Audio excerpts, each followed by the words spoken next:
Silver Dragon, 200 metres to go. It's pinched a break. 3 or 4 lengths in front of Boss Hanging and Smoke and Mirrors, but it's all Silver Dragon in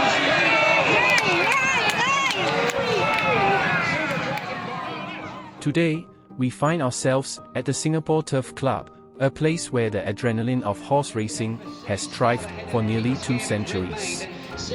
The roar of the crowd, the thunder of hoofs, and the excitement of a winning bet, all of it fills the air.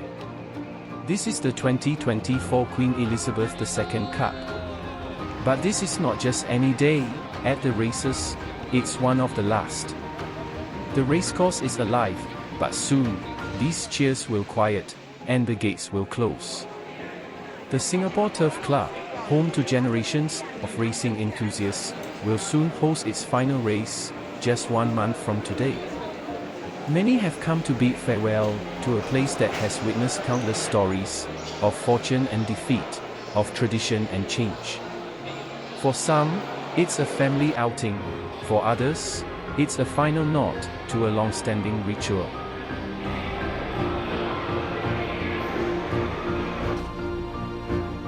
Every race day at the Singapore Turf Club is a well-orchestrated event where tradition meets anticipation. Each race begins in the parade ring. Here, horses are showcased to the crowd, and punters get a close look at the contenders, assessing their condition, their energy, and even their behavior. Jockeys, wearing the colors of their owners, make final preparations. In the parade ring, the horses are showcased to the crowd, each one walking gracefully in a circle, accompanied by a handler. This is where the atmosphere begins to build. For the seasoned racegoer, it is a critical moment, a chance to assess each horse up close.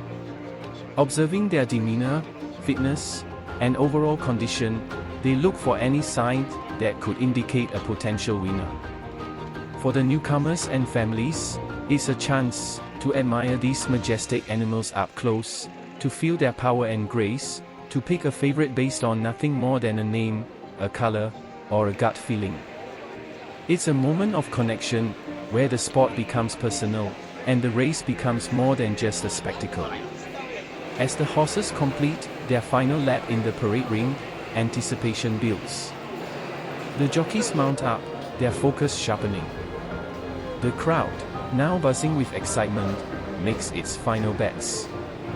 This is the calm before the storm, a moment of poise before the pursuit of victory. And then, with a final nod, the horses are led out, ready to take their place at the starting line. The parade ring falls quiet once more, awaiting the next race, the next moment of possibility.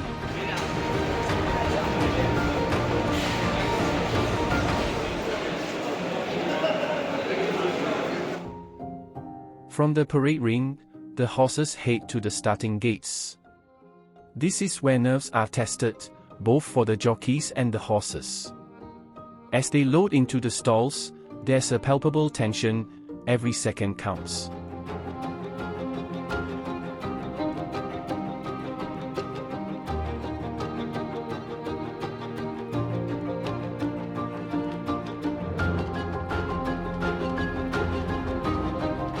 And then, the gates fly open, and the race begins. Horses thunder down the track, jockeys urging them on, each rider executing a strategy, crafted by their trainers, whether it's to lead from the front, stay in the pack, or make a final sprint. The race unfolds in mere moments, but every stride, every turn, is a battle. Jockeys navigate their mounts through tight spaces, looking for an opening, all while keeping their horses balanced and ready for that final burst of speed. As they approach the finish line, the energy reaches a fever pitch. It's a test of endurance and timing, with victory often decided by a nose.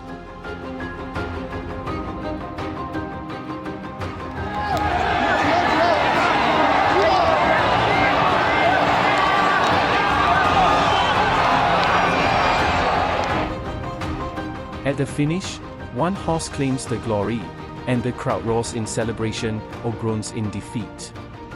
For the jockeys, trainers, and owners, it's a culmination of countless hours of preparation and a chance to stand in the winner's circle. The winner's circle is where dreams are realized and stories are made. But for the others, there is always the next race, a new chance, a new challenge, a new beginning. After the race, the action doesn't stop at the finish line. There's an essential ritual that follows, one that ensures the fairness and integrity of the sport, the weighing of the jockeys. Every jockey must weigh themselves, both before and after each race.